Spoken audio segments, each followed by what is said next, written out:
নমস্কার, আপনাকে বইয়ের বাক্সর নতুন একটি আলোচনায় আবারও স্বাগত। আজকে আমি কথা বলবো দেবজ্যোতি ভট্টাচার্যর লেখা যাত্রী সিরিজের দুটি উপন্যাস নিয়ে। আলোচনার আগেই আমি কিছু কথা বলে নিতে চাই। আজকের আলোচনাটা কোনোভাবেই কোনো সমালোচনা নয়। আজকে আমি এই বইটা নিয়ে কথা বলতে বলতে কোথাও কোথাও আবেগপ্রবণ হয়ে পড়তে পারি, কারণ বইটা পড়ে আমার ভীষণ ভালো লেগেছে। তাই এটাকে আমি পাঠ অনুভূতি বলবো। বইটা পড়ে যে অনুভূতি হয়েছে আমার মনে, সেই অনুভূতিটাকে ব্যক্ত করার একটা প্রয়াস আজকের আলোচনাটা। এই উপন্যাস প্রেমের, স্বতঃস্ফূর্তভাবে বহতা জীবন স্রোতে অন্তহীন পথ চলার, গভীর জীবন দর্শনের, সর্বোপরি গ্রাম বাংলার মাটির গভীরে জন্ম নেওয়া লোকগানের, লোক সংস্কৃতির এক আশ্চর্য দলিল।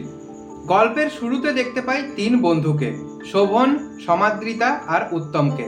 কলেজ জীবনে তারা একে অপরের অন্তরঙ্গ বন্ধু।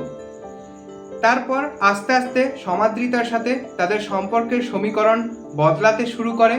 কলেজ জীবন শেষ হয়, সময় পেরিয়ে যায়, তারপর তাদের জীবন আলাদা আলাদা খাতে প্রবাহিত হয়। এই গল্পের নায়ক শোভন, সে একটু বাউন্ডুলে ধরনের। তার বাবা একজন লোকসঙ্গীতের সাথে ওতপ্রোতভাবে জড়িত মানুষ ছিলেন। তিনি গান লিখতেন।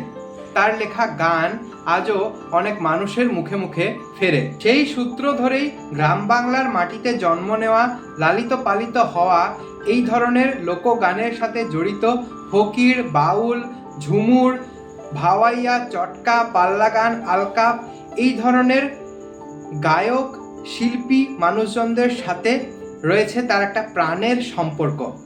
সে এই গ্রাম বাংলার মাঠে ঘাটে, পথে প্রান্তরে ছড়িয়ে ছিটিয়ে থাকা মানুষের মুখে মুখে ফেরা গানগুলির একটা আর্কাইভ তৈরি করতে চায়। এটাই তার ধ্যান জ্ঞান সাধনা।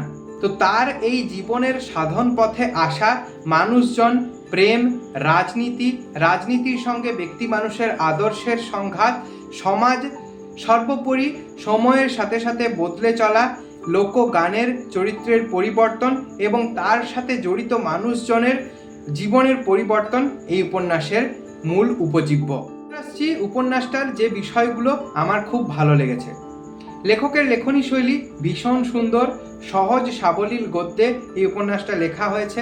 গ্রাম বাংলার মাটির গন্ধ পেয়েছি এই উপন্যাসটার পাতায় পাতায় পড়ার সময়।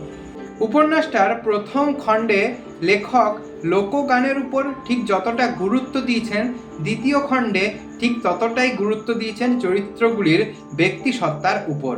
শোভন, সমাদ্রিতা, উত্তম এই চরিত্রগুলির মানসিক টানাপোড়েন, ব্যক্তিগত স্ট্রাগেল এই সব কিছুকে লেখক ভীষণ সাবলীলভাবে ফুটিয়ে তুলেছেন। উপন্যাসটা পড়ার সময় এই চরিত্রগুলির সাথে একাত্মতা অনুভব করছিলাম। চরিত্র চিত্রণ আমার অসাধারণ লেগেছে।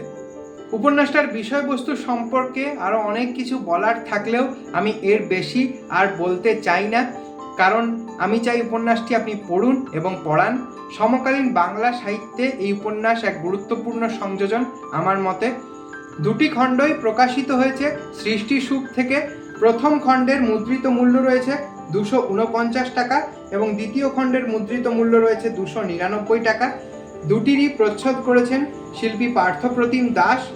প্রথম খণ্ডের পাতার সংখ্যা হচ্ছে 228 পাতা এবং দ্বিতীয় খণ্ডের পাতার সংখ্যা হচ্ছে 312 পাতা।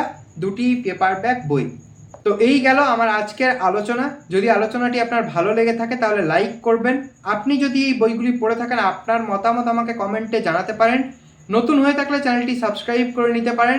দেখা হচ্ছে পরের কোনো ভিডিওতে। ততক্ষণ ভালো থাকুন, সুস্থ থাকুন। অনেক ধন্যবাদ।